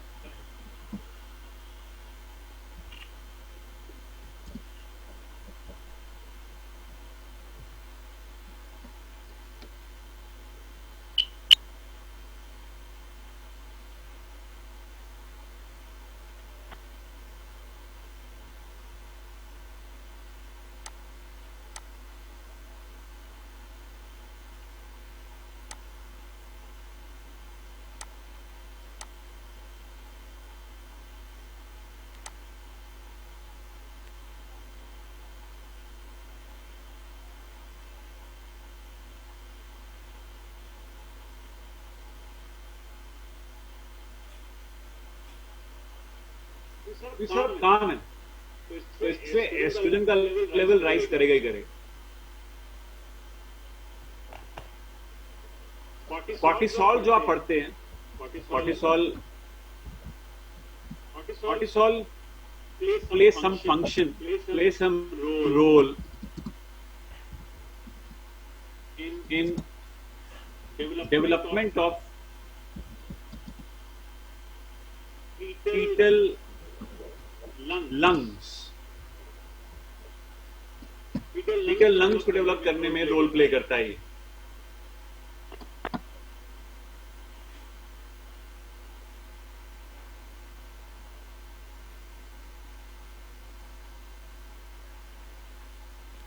और हमने एक पॉइंट या आपने पहले कभी पढ़ा होगा कि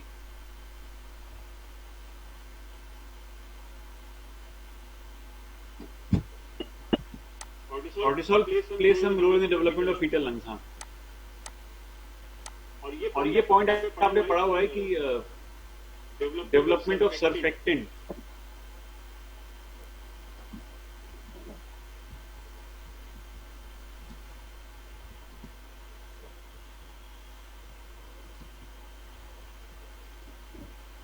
सर्फेक्टेंट याद होगा, लेसिथिन जो होता है,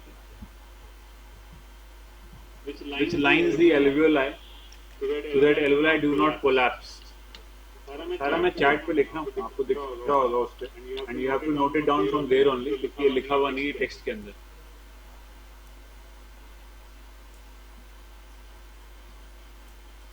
तो कॉर्टिसोल का रोल फीटल लंग्स को डेवलप करना है, क्योंकि उसने सांस लेनी है भाई. सबसे पहले तो फीटल लंग्स के अंदर सर्फेक्टेंट यानी कि सरफेस टेंशन को रिड्यूस करने वाला जो मटेरियल है लेसिथिन, वो होना चाहिए ताकि लंग्स उसके कोलैप्स ना करें, और बर्थ जब हो तो वो सांस आराम से ले सकता हो, उसके लंग्स कोलैप्स ना करें सांस लेने के बाद. एल्वेओलाई कोलैप्स नहीं करनी चाहिए. क्लास 11 में सारी चीज पढ़ाई हुई है.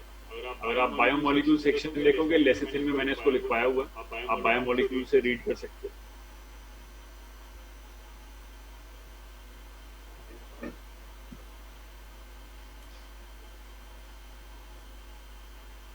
अच्छा, और एक बात और बतानी है आपको कि ये जो हम अभी एक हार्मोन पढ़ रहे थे ना, CRH,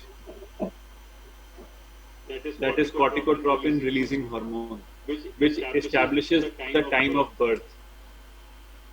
बता ना मैंने अभी। तो CRH कॉर्टिकोट्रोपिन रिलीजिंग हार्मोन है, तो ये पिट्यूटरी से क्या रिलीज करवाएगा? ACTH। CRH क्या करेगा? It stimulates pituitary to release ACTH। ACTH तो याद होगा ना, एड्रीनो कॉर्टिकोट्रोपिक हार्मोन, जो स्टिमुलेट करता है किसको? एड्रिनल कॉर्टेक्स को। अब ये पढ़ा रखा है मैंने वहां पे।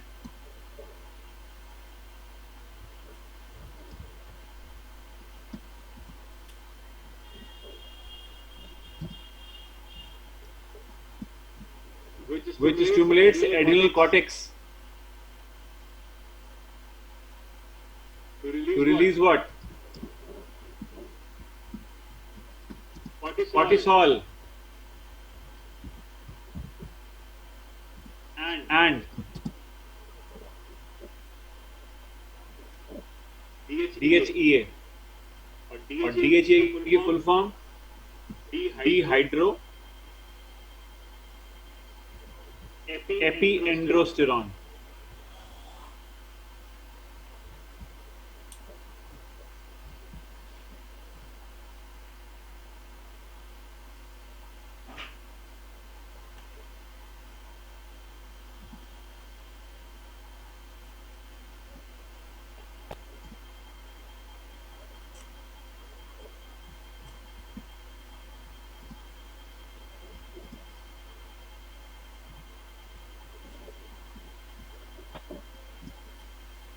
DHA कर क्या रहा है? It will convert to estrogen by placenta. ये थोड़ा सा हार्मोनल एस्पेक्ट है पार्चुरेशन का, जो हमने यहाँ पे मैंने इस पेज पे नहीं लिखा है, सारा नोट करना पड़ेगा। तो एस्ट्रोजन का जो प्रोडक्शन है वो एक्चुअली CRH करवा रहा है। CRH, ये CRH क्या कर रहा है?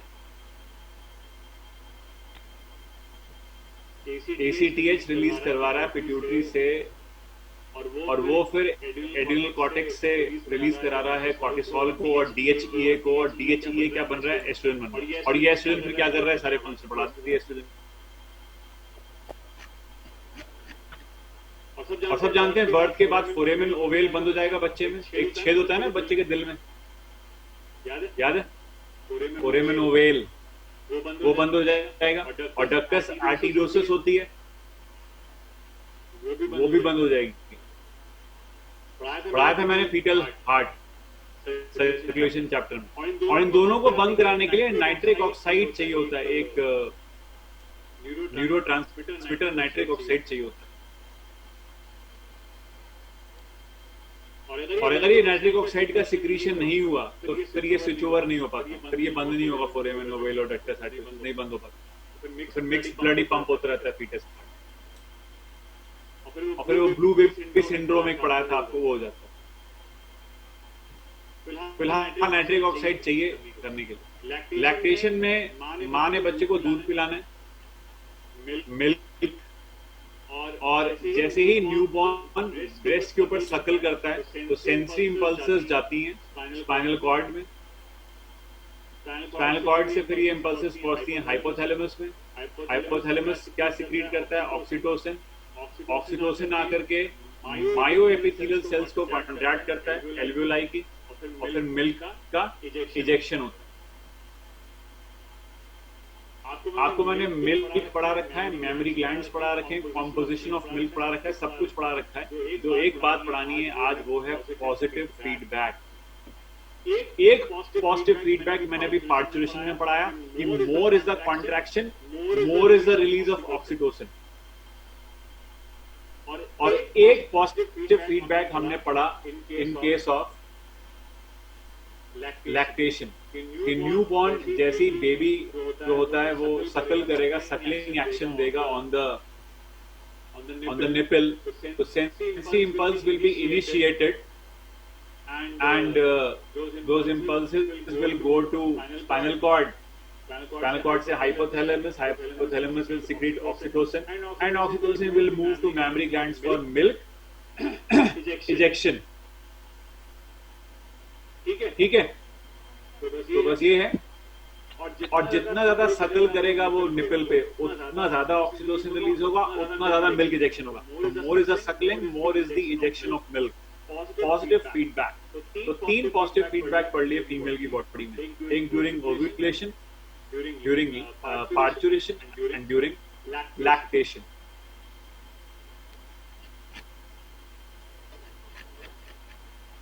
एक एक्स्ट्रा टॉपिक है, चैप्टर तो खत्म हो गया, लेकिन एक एक्स्ट्रा टॉपिक है हमारे पास टाइप्स ऑफ प्लेसेंटा का। क्या होता है कि प्लेसेंटा को बनाने की, प्लेसेंटा को हम कुछ टाइप से पढ़ते हैं, और प्लेसेंटा का टाइप पढ़ने के लिए हमें कुछ बेसिस पढ़ने पड़ते हैं। सबसे पहला बेसिस है स्ट्रक्चर। स्ट्रक्चर के बेसिस पे देखें तो मैंने बताया ना कि जो प्लेसेंटा है वो मैटरनल टिश्यू से भी बना है और फीटल टिश्यू से भी बना है, दोनों टिश्यू से बना है। मान लो ये फीटल टिश्यू है, कोरियोनिक विलाई उंगलियां, कोरियोनिक उंगलियां, और ये मैटरनल टिश्यू आपस में ऐसे इंटरडिजिटेट करके, यही प्लेसेंटा। फीटल कोरियन और मदर का एंडोमेट्रियम जब आपस में इंटरडिजिटेट करेंगे तो this will form placenta. This is placenta. इसमें फीटस का टिश्यू भी है और मैटरनल टिश्यू भी है, दोनों है। अब फीटस की साइड से 3 कंपोनेंट्स होते हैं या बैरियर्स होते हैं। कोरियन तो पढ़ा ही आपने। Connective tissue, endothelium. एंडोथीलियम मतलब blood vessel of the fetus, यानी कैपिलरीज। मां की साइड से uterine epithelium, connective tissue again, and endothelium. ठीक है, तो 3 बैरियर मां की साइड से भी हो गए, 3 बैरियर फीटस की साइड से भी हो गए। 3 और 3 कितने हो गए? 6। अब अगर सारे के सारे 6 बैरियर्स मेंटेन है तो ऐसे प्लेसेंटा को कहते हैं एपिथेलियोकोरियल।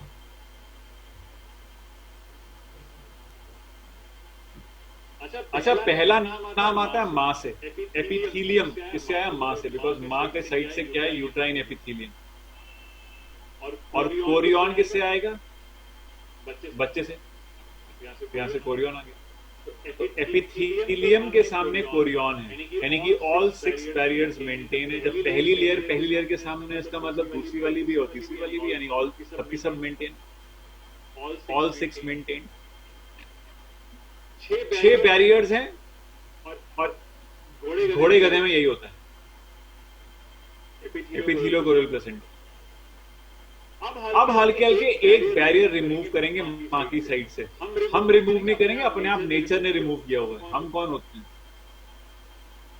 पर जो भी रिमूव होगा पहले मदर से रिमूव होगा। ठीक है, तो आपने मदर की साइड से ये रिमूव कर दिया, क्या? Uterine epithelium. तो अब कितने बैरियर्स बचे? 5 में 3 तो वही हो गए फीटस के, और 2 जो इधर मदर की साइड से कनेक्टिव टिश्यू और एंडोथेलियम बचेगा। ऐसे प्लेसेंटा को बोलते हैं सिंडेस्मोकोरियल। बैरियर कितने हैं? 5। किसको हटाया? Uterine epithelium. Example cow, buffalo, goat, sheep. फिर अगर मदर की साइड से कनेक्टिव टिश्यू भी रिमूव कर दें तो अब बैरियर रह जाएंगे 4। गुड। तो इसको बोलेंगे, देखो पहले मां का नाम है तो यहां से आएगा एंडो, उसके सामने पड़ेगा कोरियन, तो नाम पड़ जाएगा एंडोथेलियोकोरियल। पहला नाम मां का, बाद में बच्चे का। तो बैरियर हो गए 4, और आपने 2 रिमूव करे, यूट्राइन एपिथेलियम, कनेक्टिव, है ना? ओके। और lion, tiger, dog, cat examples. अब अगर मां से सारे बैरियर्स रिमूव कर दोगे, यानी कोई बैरियर ही नहीं दिया मां से, तो एंडोथेलियम के अंदर क्या भरा हुआ है? ब्लड। तो मदर की साइड से क्या रह जाएगा? ब्लड, क्योंकि बैरियर रिमूव हो गए तो फिर क्या रहेगा? ब्लड ही तो रहेगा, बिकॉज एंडोथेलियम तो ब्लड कैपिलरी है, उसके अंदर क्या भरा हुआ है? खून, और वो तुमने रिमूव कर दिया तो खून खून रह गया हर जगह। और सामने क्या पड़ रहा है? कोरियन। तो खून को क्या बोलते हैं? हीमो। सामने क्या? कोरियन। तो प्लेसेंटा हो गया हीमोकोरियल। और बेटा इसी को टिक लगा लो, ये एग्जाम में पूछा जाता है, बिकॉज इसमें कौन आता है? मनुष्य, ह्यूमंस। और आपने क्या इरोड किया है? Maternal barriers.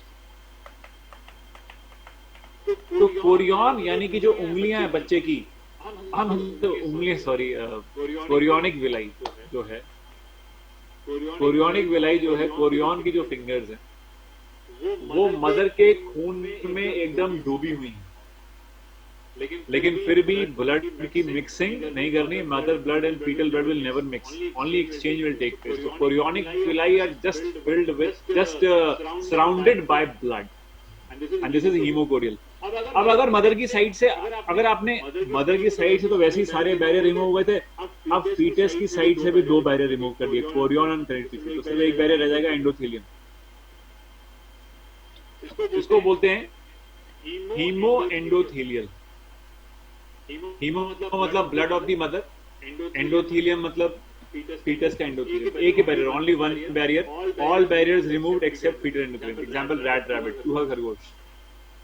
बेटा ये टाइप के एग्जांपल्स वैसे एग्जाम में नहीं आते, इसमें सिर्फ ह्यूमंस वाला एग्जांपल इंपॉर्टेंट है, दैट इज हीमोकोरियल। आप ये लीजिए, ये इंपॉर्टेंट। बाकी आपकी श्रद्धा है, तपस्या है, इच्छा है, हिम्मत, आप कर सकते हैं। बाकी एक टॉपिक और है 2 मिनट का, ऑन द, ये मैंने पढ़ाया हुआ है, आज ही पढ़ाया था कि जो प्लेसेंटा फीटल जो मैटरनल पोर्शन जिसको डेसिडुआ कहते हैं, अगर डेसिडुआ शेड कर जाएगा तो ऐसे प्लेसेंटा को डेसिडुअस कहते हैं।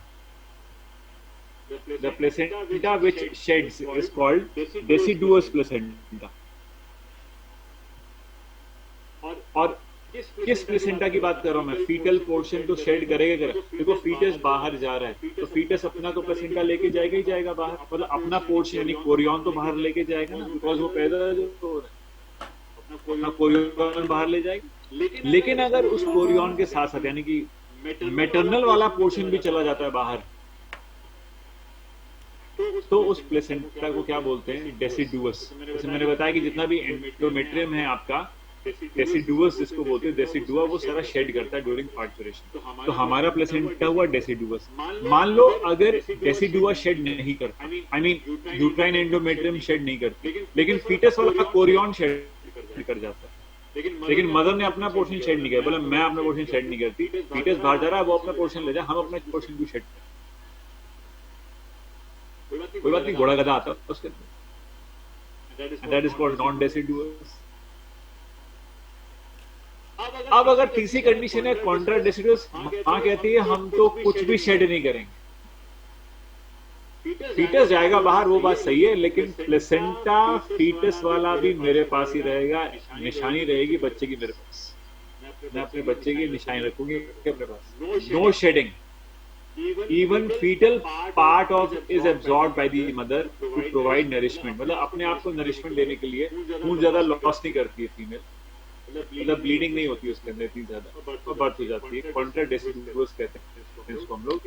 एग्जांपल है कैल्पा मोल, चुचुंदर, और पैरामीज बैंडिकूट। बैंडिकूट एक मार्सुपियल है। ओके, तो ये 3 पोर्शन हो गए। और एक चीज और है कि जो डायग्राम अभी आप पढ़ रहे थे विलाई का, आपने देखा कोरियोनिक विलाई ऐसे है, ऐसे पढ़ा था ना, कोरियोनिक विलाई ऐसे लगी हुई थी, ये उंगलियां दिख रही कोरियोनिक विलाई। इसको टॉप से देखो, ऊपर से कोरियोनिक विलाई सामने से ऐसे दिख रहे हैं उंगलियां, लेकिन ऊपर से देखेंगे तो ये दिखेगा, देखिए ये ऐसा दिखेगा, ये लगी हुई है विलाई ऊपर से देखने में, है ना। तो अगर विलाई बिखरी हुई है उसको बोलते हैं डिफ्यूज। अगर विलाई ग्रुप्स में है, गुच्छे हैं, टफ्ट्स हैं, टफ्ट्स ऑफ विलाई है, एक टफ्ट, दूसरा टफ्ट, तीसरा टफ्ट, अगर टफ्ट है उसको बोलते हैं कॉटिलेडनरी। अगर टफ्ट भी है और डिस्ट्रीब्यूटेड भी है तो उसको कहते हैं इंटरमीडिएट। दोबारा सुन लो, बस 2 मिनट की बात। कि इस टाइप की विलाई सामने से देख रहे हैं तो ऐसे फिंगर लाइक स्ट्रक्चर्स दिख रहे हैं, लेकिन हम उसको टॉप से देख रहे हैं। ठीक है, तो टॉप से जब देख रहे हैं इसको, तो अगर विलाई स्कैटर्ड नजर आ रही है, बिखरे हुए नजर आ रहे हैं, तो उसको बोलते हैं डिफ्यूज। और अगर ग्रुप में नजर आ रहा है, मान लो जैसे बालों की बात करें तो छाबड़ा, जैसे हम एक जनरल बात कर रहे हैं, मान लीजिए कि आपके बाल अभी बिखरे हों, तो इस टाइप का प्लेसेंटा क्या होगा, डिफ्यूज। और मान लो अगर आप यहाँ पे बैंड, वो रबड़ बैंड लगा दो, एक यहाँ लगा ली, एक यहाँ लगा ली, एक यहाँ लगा ली, एक यहाँ लगा ली, तो ग्रुप्स में आ गए ना, गुच्छे बन गए ना। Very good example. तो क्या बन जाएगा, कॉटिलेडनरी, ये इस टाइप से। और मान लीजिए कि आपने कुछ ग्रुप्स भी बना लिए और कुछ बिखर छोड़ दिए, स्कैटर्ड भी छोड़ दिए कुछ बाल, और कुछ ग्रुप्स भी बना लिए, तो ये क्या बन जाएगा, इंटरमीडिएट। तो दोनों बीच में आ गया ना। एग्जाम्पल आप याद कर लेना। और अगर जोनरी जोनरी में क्या ना, यहाँ से शेव कराई, यहाँ से शेव कराई, बस बीच में एक बैंड रह गया बालों का। देखा ना, ऐसे अफ्रीकन करते हैं, कौन करते हैं, डोंट नो। एक सिर्फ पूरा गंजे होते हैं, बीच में एक बैंड होता है बालों का, ओनली अ बैंड, आगे से लेके एक बैंड होता है बस।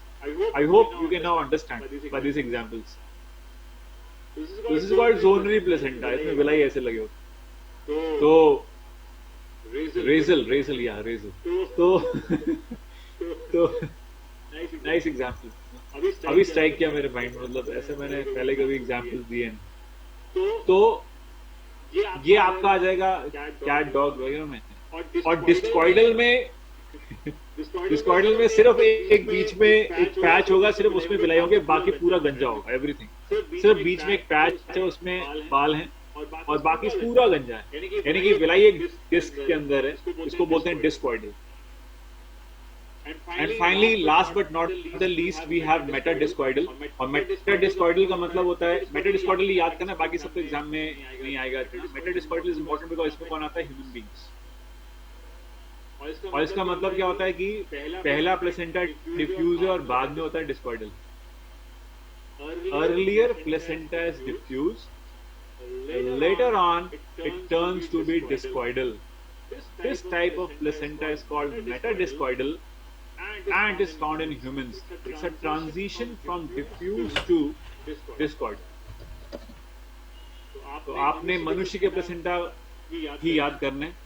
और एक मिनट में आपका और लूंगा कि एक्स्ट्रा एम्ब्रियोनिक मेम्ब्रेन्स का इन्वॉल्वमेंट देखें तो 3 टाइप के प्लेसेंटा आते हैं, yolk sac placenta, allantochorionic, chorionic. Yolk sac में नाम बता रहा है कौन इन्वॉल्व होगा, योक सैक एंड कोरियन। हम में नहीं होता, मार्सुपियल्स में। एलेंटोकोरियोनिक में नाम बता रहा है कौन इन्वॉल्व होगा, एलेंटॉइस एंड कोरियन। काफी यूथेरियन मैमल्स में होता है, रैबिट वगैरह में, सब में, लेकिन मनुष्य में नहीं होता। मनुष्य का तीसरा वाला है, दैट इज कोरियोनिक। इसमें सिर्फ क्या होता है, ओनली कोरियन। क्योंकि मैंने भी जो डायग्राम बनाया था उसमें कोरियोनिक विलाई बोला। Chorionic villi forms the placenta. Yolk sac या एलेंटॉइस से कोई मतलब नहीं है, या एमनियन से कोई मतलब नहीं है। ये ह्यूमन बींग्स का होता है। तो ह्यूमंस के प्लेसेंटा याद करने हैं, तो ह्यूमंस के 4 टाइप के प्लेसेंटा याद कर लिए। एक कोरियोनिक, एक मेटाडिस्कॉइडल, एक डेसिडुअस, और एक हीमोकोरियल। तो ये 4 टाइप के ह्यूमंस के प्लेसेंटा ही याद करने हैं इस टॉपिक से। बाकी टॉपिक पूरा है, क्वेश्चन में भी हो सकता है टेस्ट में आ जाए, but examination point of view से you must know about the placenta and types of the humans. Thank you so much. This was the today's lecture. The chapter is finished and that's it. Bye bye Chhabra, take care. कोई doubt तो नहीं छाबड़ा कुछ?